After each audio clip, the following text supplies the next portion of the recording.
Assalamualaikum warahmatullahi wabarakatuh.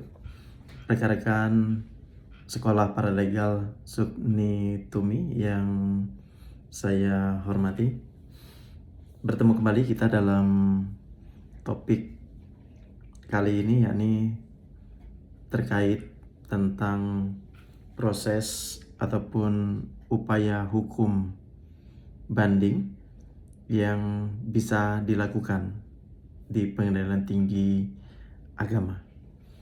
Upaya hukum banding tentunya berdasarkan atas adanya pihak yang keberatan atau pihak yang tidak menerima putusan dari pengadilan tingkat pertama atau pengadilan agama di satu tempat atau di lokasi pengadilan. Ada beberapa materi yang harus dikuasai atau diketahui oleh rekan-rekan paralegal agar permohonan banding yang kita lakukan itu diterima, ya, dimana dalam ketentuannya bahwa permohonan banding kita itu harus memenuhi syarat formil secara kumulatif. Yang pertama, bahwa yang harus kita ketahui, pengajuan banding harus dilakukan tepat waktu, ya. Waktu yang diberikan pada kita adalah 14 hari sejak putusan ditetapkan, ya, bagi yang hadir atau bagi yang tidak hadir sejak diterimanya pemberitahuan putusan. Jika waktu 14 hari ke-14 itu jatuh pada hari libur, maka ada penambahan waktu, ya, pada hari kerja berikutnya. Yang kedua, harus dilakukan pembayaran panjar biaya perkara tepat waktu. Nah, ini juga harus diketahui, ya, oleh rekan-rekan paralegal yang mengurusi perkara banding ini, ya, untuk disampaikan nanti pada klien kita. Berikutnya, beberapa ketentuan lain terkait mengenai proses banding ini, bahwa pihak yang akan membayar biaya perkara itu nanti akan ditentukan oleh Pengadilan Tinggi Agama, ya. Pada perkara non perkawinan biasanya pihak yang kalah lah yang akan dibebankan untuk membayar biaya perkara. Namun dalam perkara perkawinan biasanya pembebanan biaya perkara ini dibebankan pada penggugat, ya, kalau pada perkara tingkat pertama, dan akan dibebankan kepada pembanding pada tingkat banding. Dan di ketentuannya juga diatur, ya, bahwa ada ketentuan hanya para pihak yang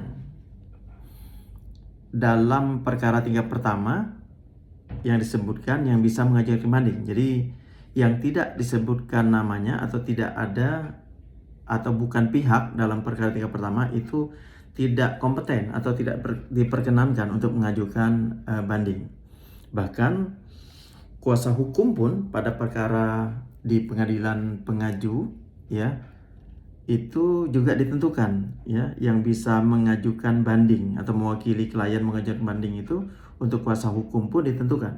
Jadi hanya kuasa hukum yang memiliki surat kuasa yang mencantumkan kewenangan atau perintah dari klien kepada kuasa hukum yang tercantum dalam surat kuasa bahwa kuasa hukum itu memang diminta untuk mengajukan upaya hukum banding, hanya itu yang diperkenankan. Jadi kuasa hukum yang tidak terstate atau tercantum materi perintah untuk dapat mengajukan banding, maka tidak diperkenankan, ya, untuk mengajukan banding, atau dibuatkan surat kuasa khusus baru, ya, kepada kuasa hukum kita untuk mengajukan banding bagi para klien.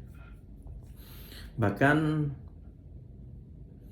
pemberian kuasa dengan tidak jelas menyebutkan untuk mengajukan upaya hukum itu dianggap tidak memenuhi syarat formil, dan akibatnya bahwa bisa saja nanti permohonan banding itu tidak diterima, ya. Dan permohonan banding ini diajukan melalui pengadilan yang memutus perkara, bukan berdasarkan domisili pembanding dalam beberapa ketentuan atau aturan lainnya. Jadi ini sangat perlu diketahui, walaupun penggugat secara hukum dapat berperkara pada pengadilan lain, namun jika mengajukan banding ini ada ketentuan khususnya, yakni harus melalui pengadilan yang memutus perkaranya, ya. Lalu putusan yang dibanding adalah bukan putusan yang secara hukum tidak dapat diajukan banding, ya. Ini teman-teman paralegal juga mesti ketahui, seperti putusan Verstek, ya. Teman-teman tentu sudah mengetahui bahwa putusan Verstek itu adalah putusan yang dibuat oleh majelis hakim di pengadilan tingkat pertama, di mana pihak tergugatnya tidak hadir. Jadi untuk putusan Verstek ini tidak dapat diajukan banding, namun yang kita ketahui bahwa dapat diajukan upaya perlawanan namanya, ataupun verzet, ya, dikenalnya dalam istilah hukum itu adalah upaya hukum verzet. Lalu yang kedua, putusan yang tidak dapat diajukan banding ini adalah putusan gugur, ya. Nah, putusan gugur ini adalah kebalikan dari putusan Verstek. Kalau Verstek tadi adalah putusan dijatuhkan hakim di mana pihak tergugat tidak hadir. Nah, untuk putusan gugur ini sebaliknya. Jadi putusan gugur ini diputuskan adalah di saat penggugatnya tidak hadir, ya, dinyatakan gugur. Lalu beberapa putusan lainnya termasuk putusan perdamaian. Jadi itu juga tidak dapat dibanding, ya, tidak dapat dilakukan upaya banding. Jika seluruh formalitas tersebut dapat terpenuhi, maka biasanya permohonan banding dapat diterima. Namun jika salah satu formal permohonan banding tidak dipenuhi, maka permohonan banding pembanding dinyatakan tidak dapat diterima.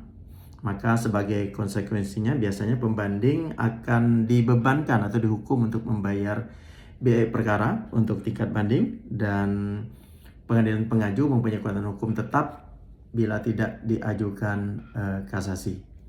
Demikian materi upaya banding untuk Pengadilan Tinggi Agama. Wassalamualaikum warahmatullahi wabarakatuh.